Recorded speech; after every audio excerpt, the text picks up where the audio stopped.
I was really shocked when I saw him. Obviously I've watched the Alabama game and all that. Thought he did a good job, but when I sat down and analyzed him, it was very surprising. First of all, I think we need to talk about what they do offensively. They're really a highly disciplined and really well coached offense. Obviously, the best one in the nation. I think he hasn't sort of picking 260 attempts. He's only thrown 2 picks. They're very, very good in the offensive line. They got a couple of wide receivers that can go pretty good. The only thing one of the criticisms I did see about him is that he misses some throws in the seam, and his missed throws down the field were to number 80. Number 11, he never had a problem with. And I could go back and look at it, and at the end of the route, 80 would slow down or adjust his route on some of those seams. So I think that's a bit of an issue, but it's not a big deal. But by and large, what they do offensively, they spread them out from sideline to sideline, and they rush the ball approximately 200 yards a game. So they're a really dynamic running team, which is with their formation, it's going to put a little pressure on the defense and limit to some extent what you can do. They put a lot of pressure in that offensive line because he's lined up at 4.5 to 5 yards, and you'll never see him deeper than 7 when he throws the football. More often than not, he's at about 6 yards. And there'll be times when he's releasing the ball, the offensive line is passing around him, and the kid's just fearless. He's just totally unaware, affected by all that. But one of the things they ask him to do is, if he gets man coverage and he gets off the receiver, he doesn't like it, he'll pull it and run. There's nothing in him that is delayed or searching or impromptu. He is really highly disciplined, and he gets through things quickly. That's the nature of their coaching and what they do offensively. It's really a lot of fun to watch. I think they just do a great job down there. But the 3 things I think that you look at the quarterback from is the accuracy and the toughness and the intelligence part of it. Accuracy, I think mechanically he's just almost perfect. He has a great base, bent knees. He's always balanced. He fights to keep himself balanced. You'll never see his feet come together. Really strong legs. He uses his legs very well when he does throw the football. Got real good quickness in the pocket. And as we talked about, or you probably heard about his ability to scramble and run. They do have some quarterback runs for him. But more importantly, he's really a balanced and accurate guy. There's some shots in there where particularly Alabama, it was a PI, but there's nothing there. The guy's all over him, and he just throws a strike there. When you see the ball on these crossing routes, etc., that ball is always out in front where that receiver can run through it. The ball location shocked me. I've not seen a college quarterback like this before, where the ball is always on the body or out in front of them where they can make the catch. Now, there's some criticism about him in terms of missing some throws down inside and whatnot. And I will say, and you'll see it on the tape, and he's 6'3", 220 or somewhere like that. You'll see on the tape that when you set at 5.5 or 6 yards and you're holding just a tick, you got all these people. It's hard not to let that ball sail just a little bit, and you'll see the example of that in the tape here in a second. But I'm just very high on his ability, his athletic ability, but as a passer, I think his skills are impeccable. And then the intelligence part of it's fun to watch him because I watch his eyes more than anything else and what he sees. You'll never see that helmet searching around. He's very disciplined on what he's looking at, and he gets right off and goes to the next thing. He'll either check it down or he's going to take off and run with it. I think that when you look, they have probably 4 general concepts that they do their passing game in, so it's not a complicated system at all. But I will promise you, he knows that system as well as the coaches do. I mean, there's no hesitation in anything that he does, and his game speed is headed towards the game speed in terms of the NFL, in terms of his footwork and getting the ball out quickly. And his ability to get the ball out of there fast is really dynamic. It's very unusual. So intelligence-wise, he's been in there and he's learned that system. He knows all the nuances, and he just does not make mistakes. That's just kind of the nature of the beast here. I really love that part about him. The toughness is self-evident when you look at him on tape. Anybody's going to stand there at 6 yards and get splattered and all that good stuff. He's physically, we know he's tough. He'll take off. He doesn't get down. He gets banged up when he runs with it. The other thing, when he scrambles, they tell him to pull it down. They want him going forward all the time. So he's not going to run to the sideline. If he starts off to the side, he'll start up the field, get the first down, etc. but everything he does has been covered. You can see he's been well schooled with all that. The mental toughness, I think just the fact that that Alabama game, they had 2 plays, I think about 20 seconds, whatever it was, to get the ball in field goal position. He throws a dig in there, and then he comes back and hits a big dig to set it up and kick the field goal and win the game.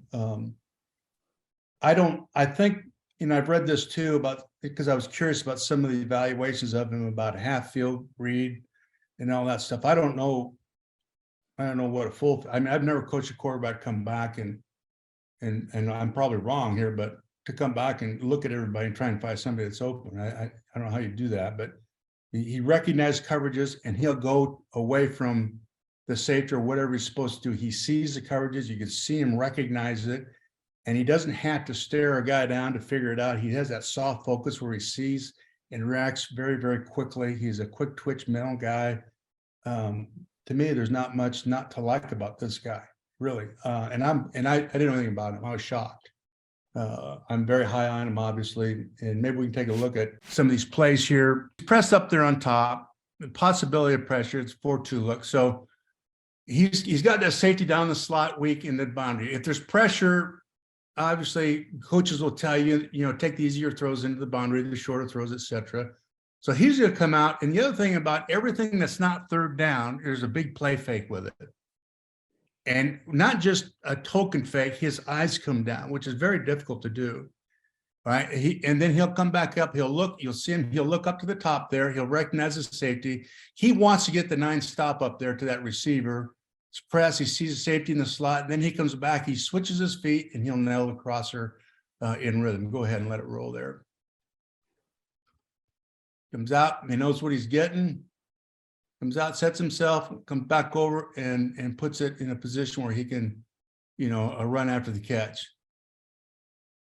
Okay, you'll see him line up at 5 all the time, and it varies. Sometimes he's at 4 or 5, but the play fake. But you'll see how he's working in that pocket there. I mean, usually launch point's going to be 7 to 8.5. He's always around 6 yards there, sometimes 7, but he slides to the left and hits the guy going to the right. This is difficult to do now, and hits him on the run.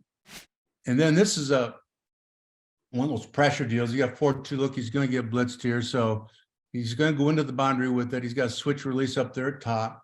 Go ahead and let it run. And he's going to settle here. He knows he's got a guy off, and that's what we've always told guys too. If you get man, you want the off guy. You don't want the press guy. And they switch it here. He comes back underneath it and gets free. He sees it. And watch the throw here from behind. When they switch it here, it's when we can get to the end zone copy there real quick. And this is one of the reasons why people think he misses here. He gets hit just as he's throwing this, but watch where he sets in this thing. He looks over, confirms coverage, guy's coming right in his face, and he lets it go. Now the receiver's not even in the picture yet, which to me, I love, but if he was a yard or 2 deeper where you would be in the NFL, if he's back there at 7.5 to 8.5, this isn't going to be an issue, but he stands in there and makes his throw. He's a real courageous player, and I love this about him. And to be honest with you, it would have been a great catch, but it is catchable. And then some of his pocket mobility is really outstanding. He's so quick with his feet, and when he slides, he doesn't move much.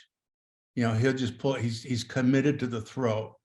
And, some of that, most of that's really good. Some of it, you're going to have to temper him with it a little bit, because when you're in the grasp, you just got to pull it down. You can't let it go, but he's really committed to it, does a good job of avoiding here. And then he throws it away from the defender from the end zone. You'll really see what I'm talking about. His eyes are never not downfield on where he wants to go with the football. He feels this.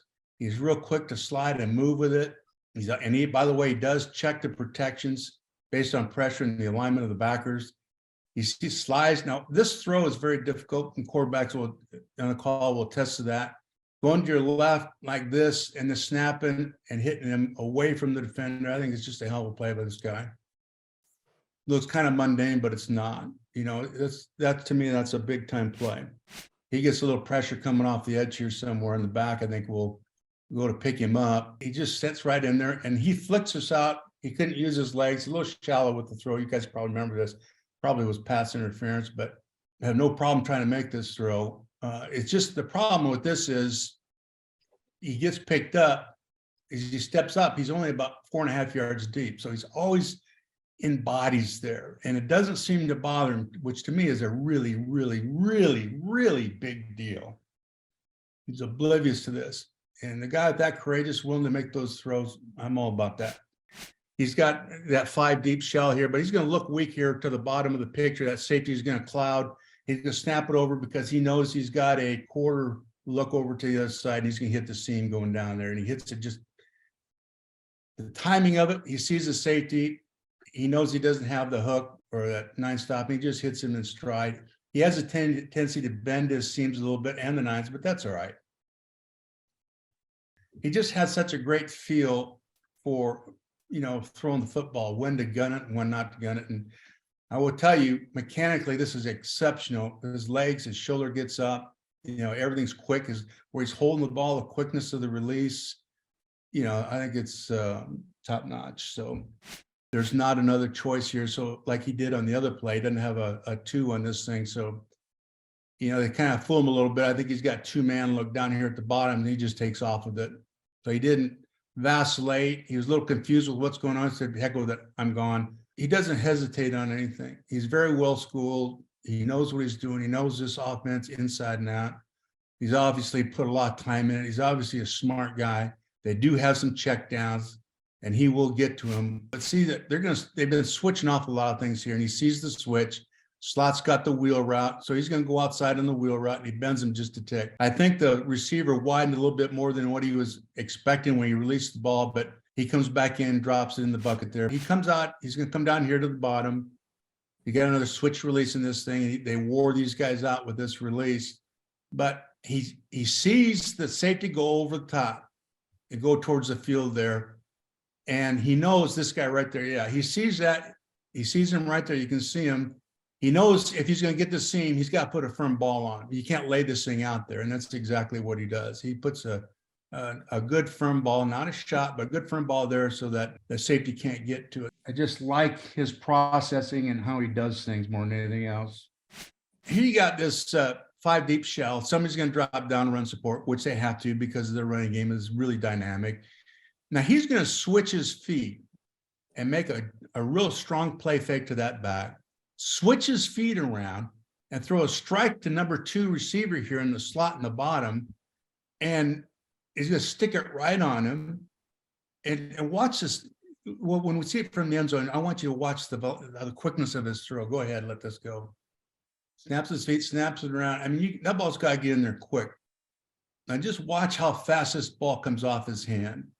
Yeah, this is at the end of the game. So I think they start on 35. He throws a dig. Go ahead and stop it right there if you would. So he's got 3 to the side up there.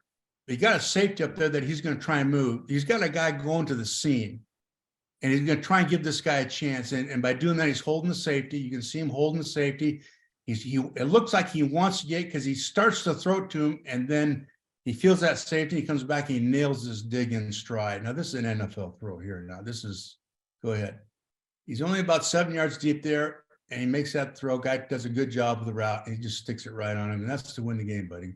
All right. Stop it on the throw there. And this is something that you do or you don't, right? There. See that? You're not going to see that throw. When you throw it, he didn't see the guy. He just throw it to the spot where he thinks he's going to be, right? So you got to do that stuff. This kid, to me, is very talented. There's a lot to him. I'd love to have him to coach because I know he's smart. He has to be smart. I think he's got impeccable skill. He's a big guy, big old legs. He's got strong legs. He can throw a tomato through a locomotive, for crying out loud. He's got all the speed. He can lay it up in there. He can do anything he wants. He can scramble. I think reading this stuff about people, I don't think they realize this guy's thrown in a pocket 6 yards, 5.5 yards deep. That offensive line is incredible. Part of the issue there is, the guys on the edge can't get to him. This is one of the reasons why they do that. But there's a lot of pressure on that offensive line up inside, and they did a remarkable job. I think he gets stripped in one of the games, and they come back, he slides aside, and they pull it out. I think in the NFL, when they get him back into that pocket, I'm not worried about him full read, go from this side over there. He's proved that he's a smart guy. You can see his helmet, what he's looking at. how quick he gets off and comes to the other guy. I've seen him do check downs, a whole list of things you look at. You want to make sure he can do all of it. And his play speed stays the same, and he plays it faster. He has a better tempo to his rhythm mentally, and what he sees and what he can do, and then how fast he can get rid of the ball. He doesn't do it all the time, which the great ones don't. But when he's got to get that ball out of there, buddy, it's coming out of there. I like this kid, obviously. You can probably tell. I jump up on the table on this guy. Coach, that was awesome. One question that came up in the process, any concern, Jessica is going to do the medical in 1 second, but what about his age? Any concerns that he's 25? No. No, not for, you asking me? Yeah. No, not at all. Now, if he was 35, no, I don't think so. I think he's got a lot left in that tank. No, I just think he's further along mentally and maturity wise. I think this, looking at him, body language, I look at body language really hard. He just watch the way he plays this game. He knows this game as well as those coaches that put this offense in. He just doesn't make mistakes. You can't find college quarterbacks like that. I'm just curious if we have any insights on why he didn't start with the first school he went to and then didn't win the job right away. I don't mean that to be skeptical. I'm just curious. It's not the usual pattern of somebody that throws the ball on those plays that you just showed that well. Does anybody have any insight on that? I know when he first went there, Joe, he was playing behind a kid that transferred there from Michigan. I forget his name. Joe Milton. There you go. And he was playing behind him, and then Milton got hurt. I think it was the Pitt game. That's the only reason I know, because I was watching the game. And then this kid came in at the end, and I think that was the end of Milton. The story was they made a change. Yeah, and Milton may have the strongest arm on the planet. He played in the Orange Bowl, and I mean, he may walk the bases loaded, but my gosh, I mean, he has a cannon. So, but that question is going to come up a lot, Joe. Like, same thing with Will Levis. Like, how could he not beat out Sean Clifford at Penn State? So those are, like, to me, like. Can I address that real quick? Sure. I think there's a maturity with all of them. And I think when he comes in, obviously there's a personality thing with those coaches and learning how he learns that offense, how well they like him. And I really believe this with all my heart in the league, where if you're a quarterback, hopefully you're in an organization where they're committed and they really like you. And I know it sounds silly, but it's not always the case. And I think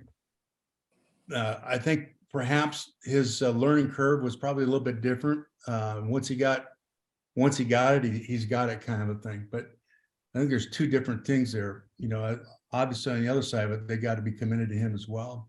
So I got a question for you. The film that you just showed on Hendon Hooker, I mean, the guy looks amazing. The guy looks freaking amazing. I mean, just watching him in the pocket and whatnot, and as the pocket's collapsing, he's still looking to make throws, and he's going through all his progressions. Those cut-ups you shown were just amazing to see him go through his progressions. What would you like to see improve in his overall game? Because his game looks great, but is there any areas as a coach where you would want him to improve in?